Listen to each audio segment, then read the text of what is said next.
குழந்தைங்களே, இன்னைக்கு ராமரோட பிறப்பை பத்தி தெரிஞ்சுக்கொள்ள போறோம். ராமர் எங்க பிறந்தார்? நமக்கு தெரியும், இப்ப பெரிய கோலாகலமா ராமர் டெம்பிள் இருக்குல்ல, அது எங்க இருக்கு? அயோத்தியில.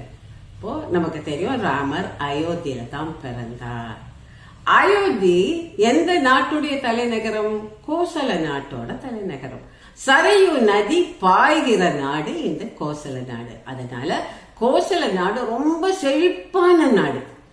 அந்த காலத்துல இந்த அயோத்திய நகரத்தை நிர்மாணிச்சது யாரு?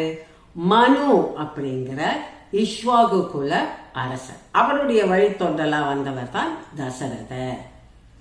தசரதர் அயோத்தியை மிகச்சிறப்பா ஆட்சி பண்ணிட்டு வந்துட்டு இருந்தார்.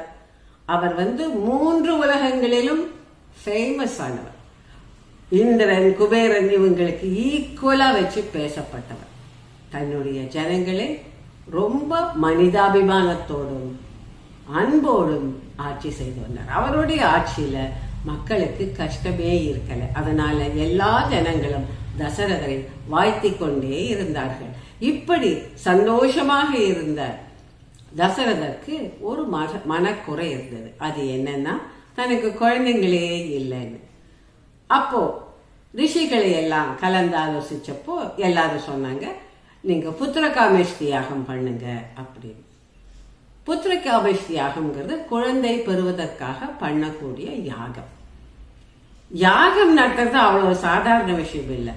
அதற்கு ஏகப்பட்ட பொருள் செலவாகும். அதை செல்வந்தர்களால தான் நடத்த முடியும், முக்கியமா ராஜாக்களால தான் நடத்த முடியும். இப்போ இந்த யாகத்தை ஒரு ரிஷி தான் எடுத்து நடத்தணும். அதுக்கு ஒரு தலைமை பொறுப்பு இருக்கணும் ஒருத்தர். அவரை ரிஷ்யசிங்கர் அப்படிங்கிற ஒருத்தரை தசரதன் இன்வைட் பண்றார். அந்த ரிஷியை நீங்க தான் எனக்கு இந்த யாகத்தை உங்க தலைமையில நடத்தி கொடுக்கணும் அப்படின்னு. அதுக்கப்புறம் அவர் வந்ததுக்கு அப்புறம் யாகத்துக்கு தேவையானதெல்லாம் வாங்கணும். முதல்ல அந்த யாகம் செய்வதற்கான பொருட்கள் எல்லாம் வாங்கணும். அதுக்கப்புறம் வேதம் ஓதக்கூடிய ரிஷிகள் எல்லாம் வரணும். யாக சாலை அமைக்கக்கூடிய அந்த வேலை தெரிஞ்சவங்கள் எல்லாம் வரணும்.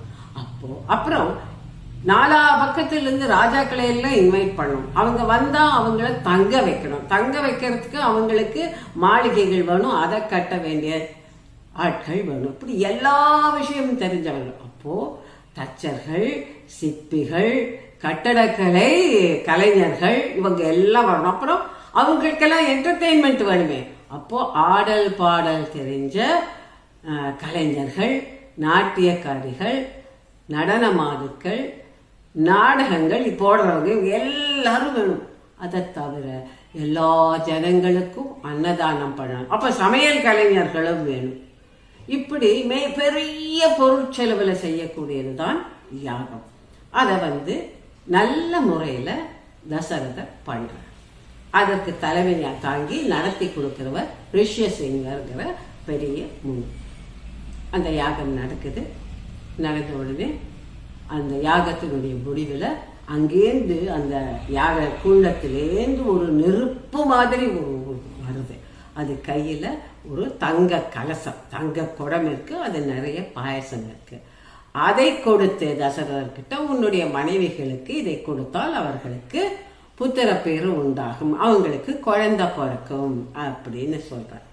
தசரதனும் அதை வாங்கி கொண்டு அதை பிரித்து முதல் பாதியை தன்னுடைய முதல் மனைவி கோசலைக்கும், இன்னொரு பாதியை கைகேயிக்கும் கொடுக்கிறார். அவங்க 2 பேரும் தங்களுக்கு கிடைத்த பாகத்திலிருந்து ஒரு பகுதியை சுமித்திரைக்கு கொடுக்கறாங்க. இப்ப சுமித்திரைக்கு 2 பாகம் வருது.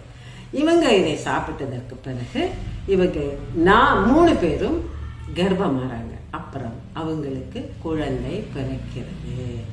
4 பேர். இது இப்படி இருக்கட்டும், இது ஒரு பக்கம் இருக்கட்டும். தேவலோகத்துல ஒரு பெரிய கான்வர்சேஷன் போயிட்டு இருக்கு. எல்லாரும் பிரம்மா கிட்ட போறாங்க. தேவர்கள் எல்லாம் பிரம்மா கிட்ட போறாங்க. இந்த மாதிரி ராவணனுக்கு நீங்க இப்படி ஒரு வரம் கொடுத்துட்டீங்களே, யாராலையும் கொல்ல முடியாதுங்கிற வரம் கொடுத்துட்டீங்களே, அவன் ரொம்ப அட்டகாசம் பண்றான். அவன் தேவர்களெல்லாம் ஒழிச்சு கட்டிடுவான் போல இருக்கு. சூரியனும் வருணனும் நடுங்கிறாங்க. என்ன பண்றதுன்னு இந்திர பதவி அடையறதுக்கு அவன் துடிச்சுக்கிட்டு இருக்கான். ஏதாவது பண்ணுங்க அப்படின்னு பிரம்மா கிட்ட சொல்றார்.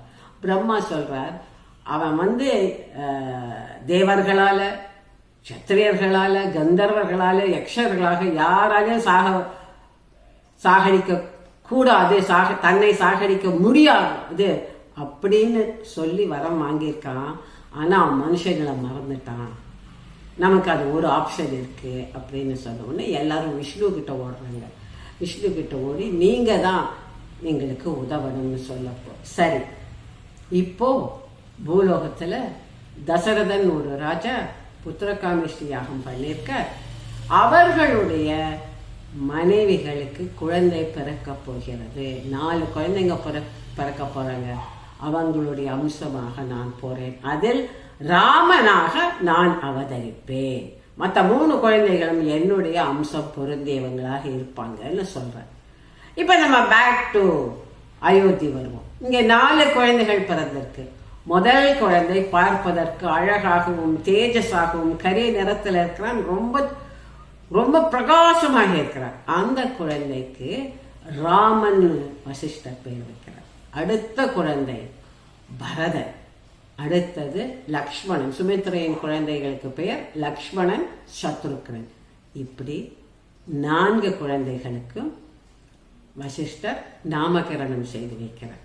இந்த 4 குழந்தைகளும் அரசருடைய மாளிகையில் இந்த ராஜாக்கள் ராஜகுமாரர்களுக்கு என்னெல்லாம் பாடம் சொல்லி தரணுமோ, என்னெல்லாம் வித்தைகள் கற்றுத் தரணுமோ அதெல்லாம் கற்று தருகிறார்கள். அதுல 4 பேரும், குறிப்பா ராமன் மிகச்சிறந்த அறிவாளியாகவும் எல்லாத்துலயும் விற்பனனாகவும் இருக்கிறார். எக்ஸ்பர்ட்டா இருக்கார். எல்லாத்துலயும் நல்லா கற்று தேர்ந்து விடுகிறார். இந்த 4 சகோதரர்களும் ஒருவருக்கொருவர் அன்போடு இருக்கிறாங்க. அதுல குறிப்பா ரெண்டு ஜோடியா பிரிவாங்க. ராமனோட எப்பவும் லக்ஷ்மணன் இருப்பான், பரதனோட எப்பவும் சத்ருக்கனன் இருப்பான். இப்படி இவங்க அப்புறம் ஒருத்தருக்கு ஒருத்தர் அன்பாக இருப்பாங்க. இப்படி 4 பேரும் இணை பிரியாதவர்களாக, சகோதரர்களாக வளர்ந்து வருகிறார்கள். அவர்கள் ஒரு கட்டத்தில் வளர்ச்சி முடிந்து படிப்பெல்லாம் முடிஞ்ச உடனே அடுத்தது என்ன செய்ய வேண்டும் அப்படின்னு நினைத்து கொண்டிருக்கும் பொழுது அங்கே ஒரு முக்கியமான ரிஷி வருகிறார். அவர்தான் விஸ்வாமித்திரர். அவரை பத்தி அடுத்த வீடியோவில் பார்க்கலாம்.